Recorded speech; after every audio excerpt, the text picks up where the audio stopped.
എനിക്ക് കിട്ടിയ ഒരു ഗിഫ്റ്റ് പാക്കറ്റാണ് ഞാൻ നിങ്ങളെ കാണിക്കാൻ പോകുന്നത്. എല്ലാ വർഷവും ക്രിസ്മസ് സമയമാകുമ്പോൾ ഞാൻ വർക്ക് ചെയ്യുന്ന ഓൾഡ് ഏജ് ഹോമിലെ ഓരോ അപ്പച്ചനമ്മച്ചിമാരെയും വിസിറ്റ് ചെയ്യാൻ നിക്കോളസ് എന്ന് പറയുന്ന ഒരു പുള്ളിക്കാരൻ വരും. കുറേ സമ്മാനങ്ങളായിട്ടാണ് വരുന്നത്.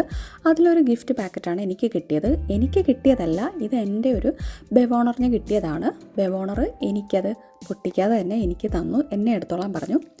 സോ എനിക്കത് കിട്ടിയപ്പം അതിൻ്റെ അകത്ത് എന്താണ് ഇത്, ഞാനിവിടെ വന്നിട്ട് എൻ്റെ ഒരു ഫസ്റ്റ് എക്സ്പീരിയൻസ് ആണ്. അപ്പോൾ എനിക്കതിൻ്റെ അകത്ത് എന്താ ഇരിക്കുന്നതെന്ന് കാണാനുള്ളൊരു വ്യഗ്രത. അപ്പം നമുക്ക് എന്താണെന്ന് നോക്കാം. ഇതിലാണെങ്കിൽ നോക്കിയപ്പോൾ ഒരു നിക്കോളസിൻ്റെ പടം വെച്ചിട്ട് ഒരാളിൻ്റെ രൂപത്തിൽ ഒരു ചോക്ലേറ്റാണ്.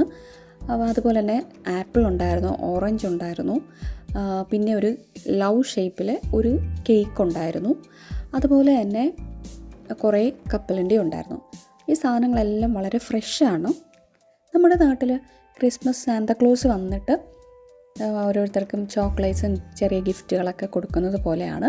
ഇവിടെ സാന്താക്ലോസ് അല്ല വരുന്നത്, നിക്കോളസ് എന്ന് പറയുന്ന ഒരു പുള്ളിക്കാരനാണ് വന്നത്.